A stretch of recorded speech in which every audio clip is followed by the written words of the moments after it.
Good morning guys! Tingnan nyo yung mga alaga ko guys. Ayan, pagod na pagod sila. Tulog na tulog. Yan. Nagsawa na yata sila sa labas. Kaya ayan, natulog sila ngayon. Ayan. Tapos guys, ito na naman ang dalawa. Tingnan mo yung aking higaan. Hindi pa naligpit.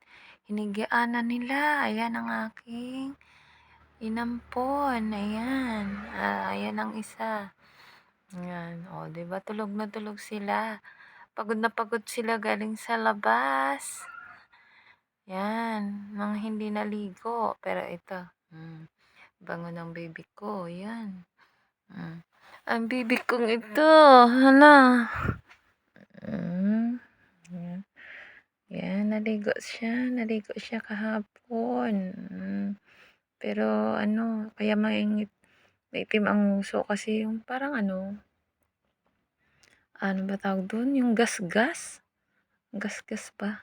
Alam mo, kapag nakatira ka sa labas, nakikipag-agawan ng pagkain. Ayan. Ganyan, yan maitim. Gasgas. Ayan. Jesus. Ayan. Umunat siya.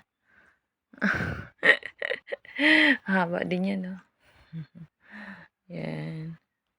Yan ang mga alaga ko. Ang babait. Ito napakalambing nito. Ayan. Napakalambing niyan. At ito naman, ito yung ayaw talaga magpahawak. Ayaw magpabuhat. Pag umuwi siya dito, ayan, may sugat siya sa siko. Pag umuwi siya dito, alam mo yung gutom na gutom.